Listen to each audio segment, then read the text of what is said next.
like this just to keep any unnecessary weight off the front end of Little John.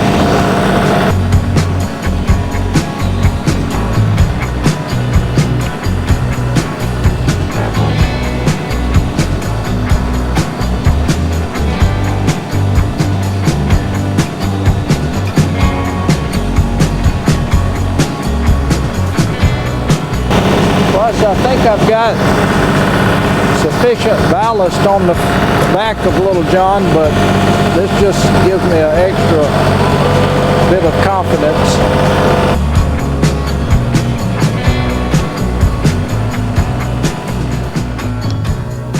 Well, hello everyone, Larry back with you again, and what I'm going to be working on today is milling out this other section of power pole or utility pole that I have that I'll be milling out for a 8x8 timber to go under my sawmill shed. This will be it's a 13-foot section of the utility pole, and what I'm thinking is with 3 foot in the ground, that'll give me 10 foot above ground.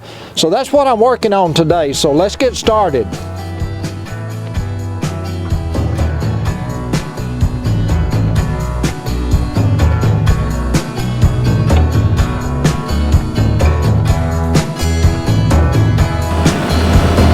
This pole is 13 feet long. We've got plenty of bed to mill it on.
Since I'm cutting out or milling an 8x8 shed timber, I'm measuring to see how to mill the cant of this utility pole.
I'm going to have to change the blade before I get started. I don't know if you can see it here or not, but the last time I was sawing on that other little section of log, I thought I had everything out of the way. Starting down through here, hear a noise, and as you can see, it hit the top roller. This roller was slanted over, and it hit the top roller and spun it with the teeth of the saw blade. I've got to change this blade out now before I get started this morning.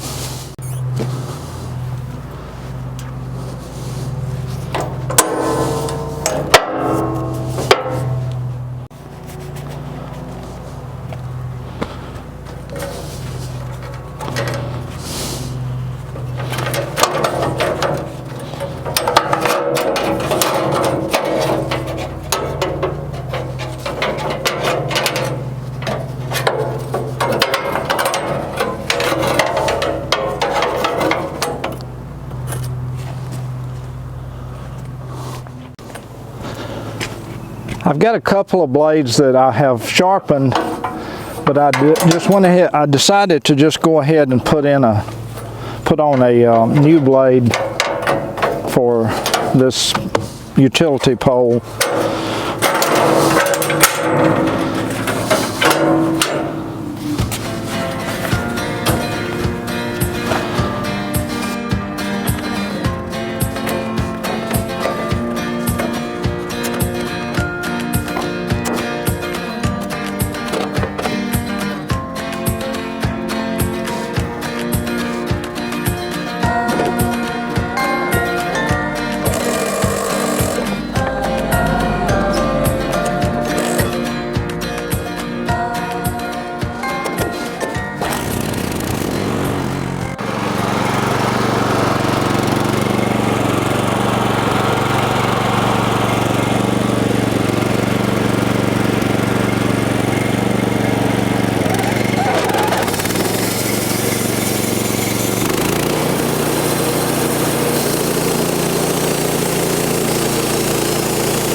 Well, there you have it, folks. I really want to thank you for joining in on the channel today, St. Nick's Farms.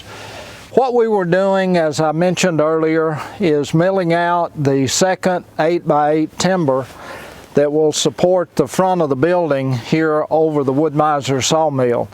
There'll be an 8x8 timber there, an 8x8 timber here, and then I've got a 24-foot section of micro lamb that will span this area here, give me a completely open place to bring the logs up and load them on the mill bed. Back in the back here, there'll be 3 6x6 8-foot timbers, and what we'll have is an area here for the sawdust, and to be able to offload the slabs over in this area. The one timber in the middle will be a little bit in the way, but I think it'll be okay. We can just offload the slabs kind of at an angle out there. Let me say this in closing. Please be sure to comment on the videos. If you've got some ideas on how we might be able to do some things better or different here at St. Nick's Farms, whether it be milling, using the tractor, or anything else that we were doing, anything related to the Christmas trees, please be sure and leave us a comment down below. I really do appreciate you for doing that and reading. Appreciate all of our subscribers. I spoke with Jason last week. I appreciate you, Jason, for commenting on the video. And so what I'd like to say in conclusion, as always, be sure to subscribe to the channel, give us a thumbs up, and then as always, be sure to share it with a friend. So thank you so much again for watching. I really appreciate that a lot, and I look forward to seeing you in the next video. And until then, this is Larry saying bye-bye, everybody. See you later.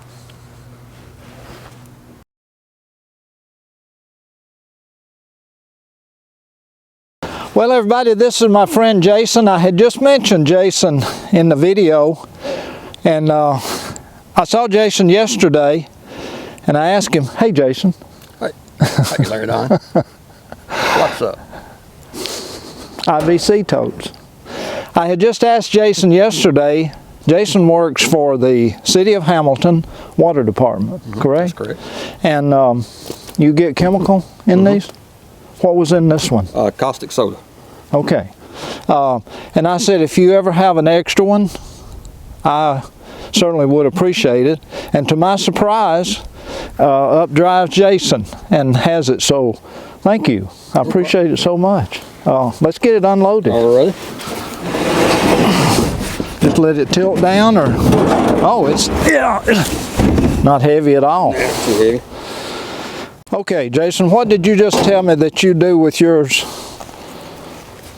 On these totes, when I get them to my house to make them for a firewood storage type thing, I will take a Sharpie and come under this bar right here, okay, and mark it with a Sharpie, and then when I pull the actual liner out, okay, I take a jigsaw and cut around it on that Sharpie mark, and then once I pile this up with firewood, then I will come back and put this right here on top of my firewood to help keep rain and everything off of it. My daddy used to say, 2 heads is better than one, even if one of them is a gourd head. And I never could figure out which one of us he was talking about. Oh, but that's a great idea. Okay, well, thank you, Jason. I appreciate it so much.